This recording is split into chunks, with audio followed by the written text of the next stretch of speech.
आनंद आत्मा का स्वरूप है। आत्मा अनंत है, इसलिए आनंद भी अनंत है। आत्मा के स्वरूप के कारण व्यक्ति स्वयं से हर क्षण प्रेम करता है। क्या कभी सोचा है कि व्यक्ति बूढ़ा हो जाता है, बीमार हो जाता है, इंद्रियां साथ छोड़ रही होती हैं, मौत द्वार खटखटा रही होती है, फिर भी आदमी जीना चाहता है? क्यों?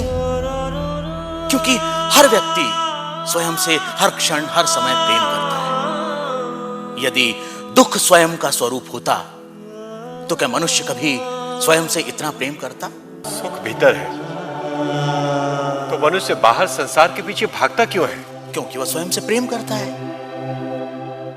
मनुष्य जिसकी भी अभिलाषा करता है, चाहे वह धन हो या वैभव, पत्नी, पति या पुत्र हो, वे सिर्फ उपकरण हैं जिनकी अभिलाषा मनुष्य स्वयं के सुख के लिए करता है।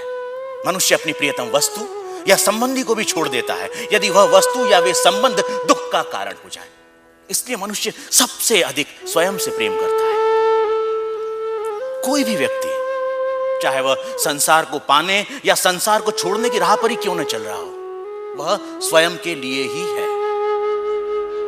स्वयं के लिए इतना प्रेम कि या तो सारा संसार या संसार नहीं।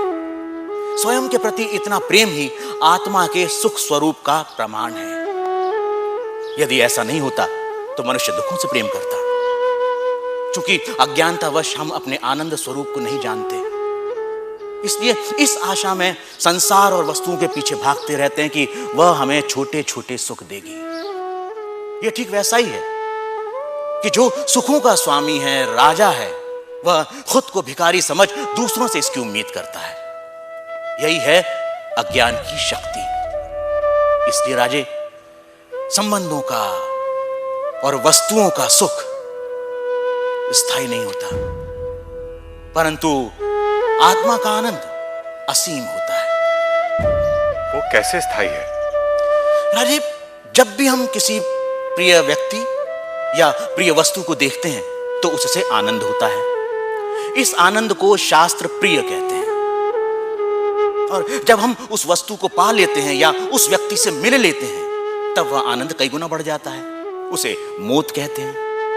और जब हम उस वस्तु का उपभोग करते हैं तब उससे प्राप्त होने वाले आनंद को प्रमोद कहते हैं। परंतु जैसे ही हम उस व्यक्ति या उस वस्तु से अलग हो जाते हैं, वह आनंद भी समाप्त हो जाता है। इसलिए राजे, वस्तुओं का आनंद, व्यक्तियों का आनंद स्थायी नहीं होता, परंतु आत्मा का आनंद स्थायी और अनंत होता है। यदि मैं ही आत्मा और आत्मा का आनंद स्थान, समय, जन्म, शरीर, मन, बुद्धि और बाहर की किसी भी वस्तु से स्वतंत्र होता है, तो मैं अनंत, असीमित और पूर्ण आनंद का अनुभव क्यों नहीं कर पाता?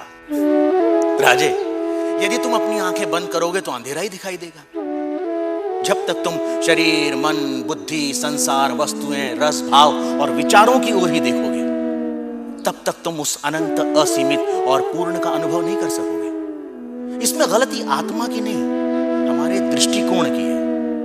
इसलिए राजा, यदि सुख चाहते हो तो बाहर नहीं, भीतर देखो। तो सूत्रधार, क्या इसका यह अर्थ हुआ कि सुख की कामना ही आत्मा के आनंद स्वरूप का कारण है? तुमने ठीक समझा नटी।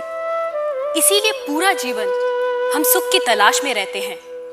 आप जो होते हैं, पूरा जीवन उसी की ही खोज करते हैं। हम आनंद है, इसीलिए हम अनंत सुख की अभिलाषा रखते हैं।